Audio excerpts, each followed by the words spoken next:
नमस्कार दोस्तों, स्वागत है आपका हमारे चैनल पर, जहां हम आपको भारत के अद्भुत और प्राचीन मंदिरों की यात्रा पर ले चलते हैं। अगर आप मंदिरों और उनके पीछे छुपी कहानियों के बारे में जानने के शौकीन हैं, तो यह वीडियो खास तौर पर आपके लिए है। आज हम आपको लेकर चलेंगे महाराष्ट्र के कोल्हापुर स्थित महालक्ष्मी मंदिर की ओर, जो न केवल ऐतिहासिक दृष्टि से महत्वपूर्ण है, बल्कि इसे 51 शक्तिपीठों में से एक माना जाता है। इस मंदिर का महत्व इतना है कि यहाँ दर्शन करने से भक्तों को धन, वैभव और सुख समृद्धि की प्राप्ति होती है। तो आइए इस दिव्य यात्रा पर साथ चलते हैं और जानते हैं इस प्राचीन मंदिर के इतिहास, वास्तुकला और महात्म्य के बारे में। महालक्ष्मी मंदिर का इतिहास करीब 1300 साल पुराना है। इसे 7वीं शताब्दी में चालुक्य वंश के राजा करणदेव द्वारा बनवाया गया था। इस मंदिर का निर्माण उस समय की कला और संस्कृति की गहरी समझ को दर्शाता है। कहा जाता है कि यहाँ की देवी महालक्ष्मी कोल्हापुर की अधिष्ठात्री देवी हैं और इसी मंदिर में वे स्थायी रूप से निवास करती हैं। प्राचीन काल से ही यह मंदिर आस्था और श्रद्धा का केंद्र रहा है। देवी महालक्ष्मी को धन और समृद्धि की देवी माना जाता है और यहाँ की पूजा करने वाले भक्त अपनी आर्थिक समस्याओं से मुक्ति पाते हैं। यही कारण है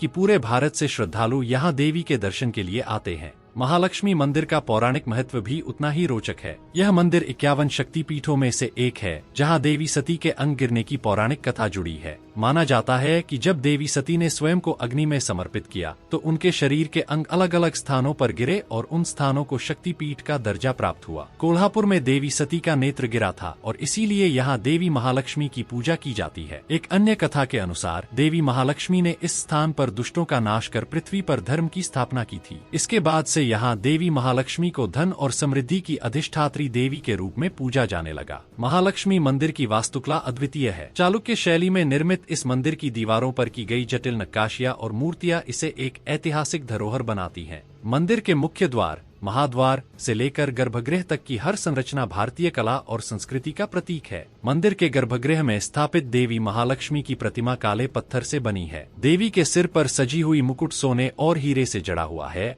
जो भक्तों को आकर्षित करता है। मंदिर के आंतरिक और बाहरी हिस्सों पर बनी नक्काशियां, देवी देवताओं की मूर्तियां और पौराणिक कथाओं के दृश्य इसे अद्वितीय बनाते हैं। महालक्ष्मी मंदिर में साल भर धार्मिक और सांस्कृतिक आयोजन होते रहते हैं। इनमें से सबसे प्रमुख उत्सव नवरात्रि का होता है। नवरात्रि के दौरान यहाँ विशेष पूजा अर्चना की जाती है और मंदिर को भव्य रूप से सजाया जाता है। हर वर्ष लाखों श्रद्धालु नवरात्रि के दौरान देवी के दर्शन के लिए यहाँ आते हैं। यहाँ की भव्य आरती और धार्मिक अनुष्ठान भक्तों के मन में भक्ति और समर्पण का भाव जागृत करते हैं। विशेषकर नवरात्रि के समय का वातावरण पूरी तरह से भक्ति से भर जाता है और हर भक्त यहाँ आकर देवी महालक्ष्मी की कृपा का अनुभव करता है। महालक्ष्मी मंदिर में विशेष पूजा विधि होती है। यहाँ भक्तजन नारियल, फूल और मिठाइयाँ चढ़ाकर अपनी मनोकामनाएं पूरी करने के लिए मां महालक्ष्मी से प्रार्थना करते हैं। मंदिर परिसर में दीप जलाने की परंपरा भी है, जिसे बेहद शुभ माना जाता है। मंदिर में नित्य पूजा के अलावा विशेष हवन और अनुष्ठान भी किए जाते हैं, जिसमें सैकड़ों भक्त भाग लेते हैं। माना जाता है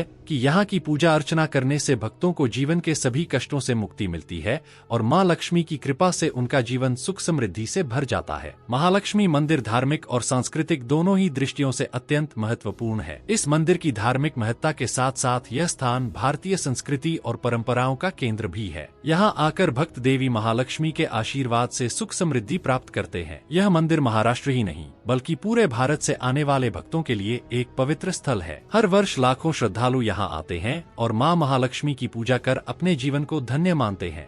तो दोस्तों, यह थी महालक्ष्मी मंदिर कोल्हापुर की दिव्य यात्रा। इस मंदिर की धार्मिक और सांस्कृतिक महिमा आज भी लाखों लोगों के जीवन में एक महत्वपूर्ण स्थान रखती है। अगर आप भी कभी महाराष्ट्र आएं, तो इस प्राचीन मंदिर के दर्शन अवश्य करें और मां महालक्ष्मी की कृपा प्राप्त करें। अगर आपको यह वीडियो पसंद आया हो तो इसे लाइक करें, अपने दोस्तों के साथ शेयर करें और हमारे चैनल को सब्सक्राइब करना न भूलें।